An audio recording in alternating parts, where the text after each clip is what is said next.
우리 충현교회에서는 부활주일 오후 찬양 예배에는 특별 찬양을 하나님께 올려드리는 전통이 있습니다. 오늘도 임마누엘 연합 찬양대변 오케스트라가 특별 찬양을 준비했는데요. 코로나로 인해서 예전과 같은 방식은 아니고 매우 특별한 방식으로 준비를 했습니다. 이 찬양 가운데 임하시는 주님의 은혜를 우리도 함께 누리실 수 있기를 주님의 이름으로 축복합니다. 누군가 작곡을 한다라는 것은 음악 작품을 창작한다는 것을 말합니다. 창조주이신 하나님의 형상으로 지음을 받은 우리 인간이기 때문에 사실 우리 안에는 음악을 만들어낼 수 있는 능력이 있습니다. 그 능력을 잘 활용할 수 있는 소정의 교육을 받기만 하면 여기 계신 어느 누구나 다 작곡을 사실은 할 수가 있습니다. 근데 음악 작품이 하나가 탄생이 되려면 크게 두 가지가 필요한데요. 첫째는 음향적 재료이고 둘째는 작곡가의 아이디어입니다. 예전에는 이 음향적 재료를 얻기가 너무나 어려웠습니다. 예를 들면 어떤 사람이 오케스트라 곡을 하나 작곡하려고 그러면 바이올린 소리가 어떻게 나는지, 또 관악기의 소리들이 어떻게 나는지, 타악기의 소리가 어떻게 나는지 실제로 그 악기를 다룰 수 있는 사람을 찾아서 하는 걸 보고 그 소리를 들어야만 그 소리들을 익힐 수가 있었습니다. 그리고 그 악기들이 서로 어떻게 결합할 때 어떤 소리가 나고 어떤 홀에 갔을 때 어떤 소리가 나고 이런 것들을 다 경험적으로밖에 체득할 수 없었기 때문에 예전에는 그 음향적 재료를 빠르게 습득하고 잘 기억하는 사람이 뛰어난 작곡가였습니다. 근데 요즘에는 컴퓨터가 너무나 발달이 되어서 음향적 재료들을 너무나 손쉽게 우리가 얻어낼 수가 있습니다. 바이올린 소리 듣고 싶으면 얼마든지 들을 수가 있지요. 그래서 요즘에 중요하게 생각되어지는 것이 작곡가의 아이디어입니다. 대중음악을 보면은 음악을 전공하지 않은 사람들도 음향적 재료를 손쉽게 얻어서 그 자신이 가지고 있는 아이디어를 활용해서 곡들을 만들어냅니다. 성공한 대중음악가들이 성공할 수 있었던 이유는 그들이 가지고 있는 아이디어가 대중들과 잘 소통이 되었기 때문이죠. 세속적인 주제들과 또 자극적인 가사들, 그리고 사람의 마음을 흔드는 음향적 재료들을 사용해서 수많은 곡들을 쏟아냅니다. 이러한 곡들은 다 사람을 위한 것이고 또 사람의 영광을 위한 곡들입니다. 자, 그러면 하나님께서 우리에게 음악을 작곡할 수 있는 능력을 주셨는데 이 능력을 가지고 하나님을 위한 곡을 만들 수는 없을까? 당연히 만들 수가 있지요. 이 음향적 재료는 똑같이 주어져 있습니다. 다른 것은 뭐냐면 작곡가의 아이디어이죠. 저는 여기에서는 이것을 작곡가의 아이디어라고 하기보다는 거룩한 영감이라고 하고 싶습니다. 하나님께서 어떤 사람에게 거룩한 영감, 다시 말하면 성령의 영감을 그 사람에게 부어줄 때에 음향적 재료를 사용해서 하나님을 위한 곡을 작곡할 수가 있습니다. 이 성령의 영감은 우리가 하나님의 말씀을 들을 때 받을 수가 있습니다. 왜냐하면 하나님의 말씀이 성령의 영감으로 하나님의 감동으로 기록되었기 때문에 그렇습니다. 그래서 누군가가 하나님의 말씀을 듣다가 하나님의 말씀을 읽다가 하나님의 말씀을 묵상하다가 성령의 감동을 받고 내가 이 말씀을 가지고 하나님을 위한 곡을 만들어야겠다라는 마음의 소원이 생기고 그 소원을 열심으로 이어진다면 아름다운 곡을 만들 수가 있습니다. 사실 조금 있다가 우리가 들을 이 찬양곡이 있는데요, 이 곡들이 바로 이러한 과정을 거친 곡입니다.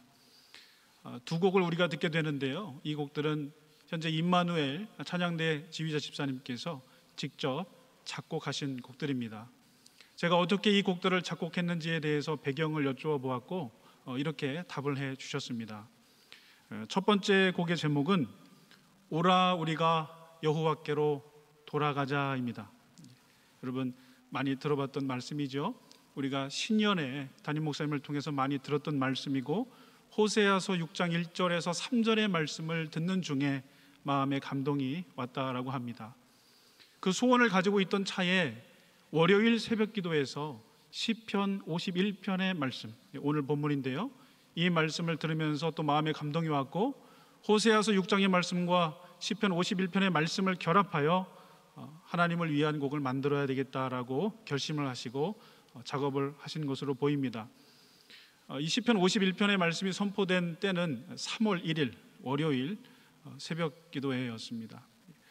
우리 이일령 강도사님께서 설교를 해주신 날이었는데요, 담임 목사님과 또 강도사님을 통해서 선포된 그 말씀을 들으시고 이 곡을 작곡을 하셨습니다.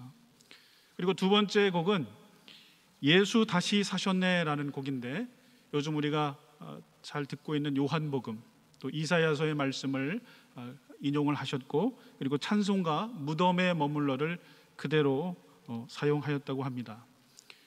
말씀을 들으면서 감동이 되어 작곡을 한 곡입니다. 특별히 충격교회 강단에서 선포되었던 말씀을 듣고 감동이 되어 작곡한 곡이니, 우리가 이 곡을 들을 때에 다시 한번 그 당시에 선포됐던 말씀을 기억하고 하나님 앞에 돌이키며 하나님 앞에 항상 깨어 있을 수 있기를 주님의 이름으로 축복합니다. 오늘 시편 51편의 말씀은 첫 번째 곡에 인용되어 있는 말씀인데요, 참회의 시편 중에서 가장 회개의 본질을 깊이 있게 다루는 시편입니다. 다윗이 지었는데요, 밧세바를 범한 후에 또 우리아를 살인교사에서 죽인 후에 나단 선지자의 강한 질책을 받은 후에 다윗이 고백한 것입니다. 다윗은 나단 선지자의 질책을 받은 후에 하나님 앞에 간절하게 요청을 하는데, 첫 번째 요청은 나를 정결케 해달라는 것입니다. 나를 정결케 하소서.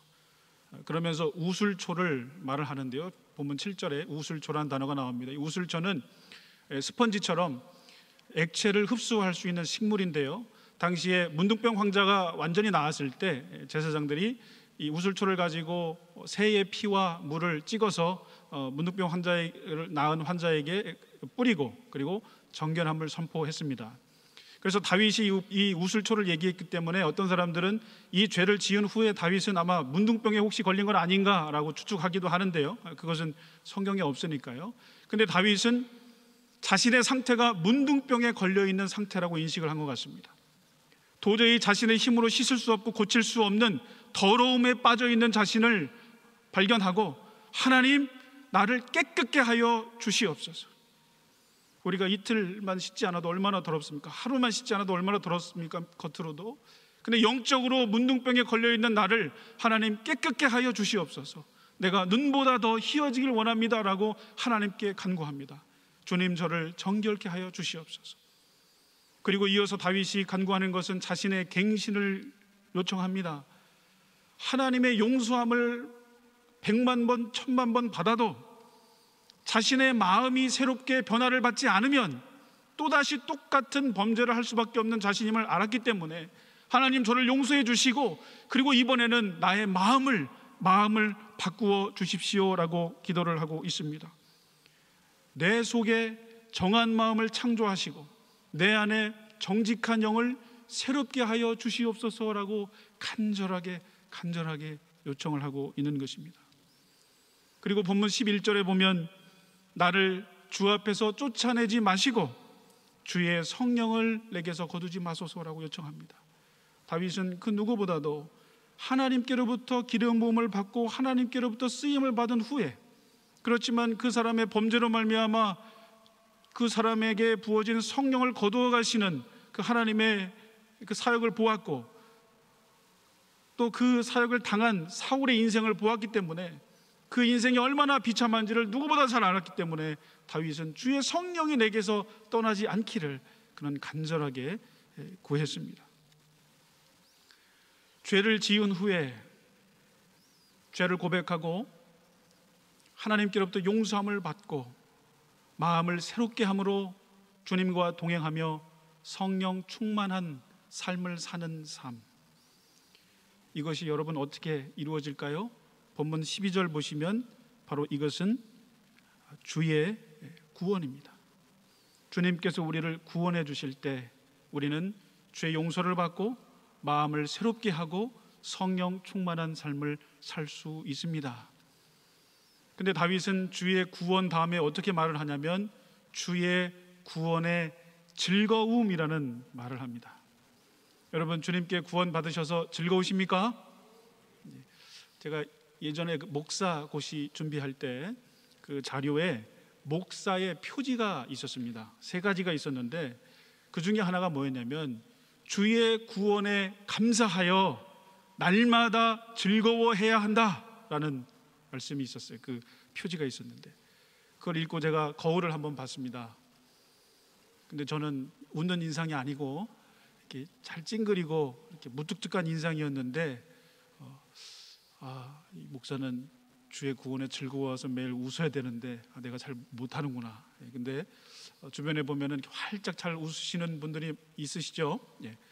우리 대표적으로 담임 목사님 잘 웃으시는데 안 되면 연습이라도 해야 되겠다라고 좀 생각이 됩니다. 그래서 이번 순장학교에 우리가 웃는 연습도 한번 해봤는데 오늘 특별히 부활주일이니까 여러분 주의 구원을 생각하시면서 한번 3초만 한번 즐거워하시면서 옆분 보시면서 웃으시기 바랍니다. 시작.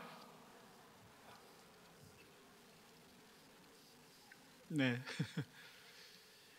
다윗은 우리가 주의 구원을 받을 때에 즐거운 거죠. 그러면서 그 즐거움을 회복시켜 달라고 요청을 합니다. 하나님, 이 주의 구원의 즐거움을 회복시켜 주소서. 우리 모두에게도 주의 구원의 즐거움이 이 시간 회복될 수 있기를 주님의 이름으로 축복합니다. 그 주의 구원의 즐거움이 회복된 자에게 쫓아오는 것이 뭐냐면 12절 보면 자원하는 심령을 주사라는 말씀이 있어요. 자원하는 심령을 주사. 자원하는 것이죠. 하나님을 위해서 자원하는 것이죠. 누구의 강압이나 권면에 의해서 무엇을 하는 것이 아니라 자원하는 예배자, 자원하는 봉사자, 자원하는 기도자, 자원하는 일꾼, 자원하는 선교사, 자원하는 목사, 자원하는 장로, 자원하는 안수집사, 권사님, 이렇게 다 자원하는 일꾼으로 세워질 수가 있는 것이죠. 우리가 주의 구원의 즐거움을 회복할 때에 자원하는 심령으로 주님 앞에 나아갈 수가 있습니다. 이것을 우리가 날마다 사모할 수 있기를 바랍니다.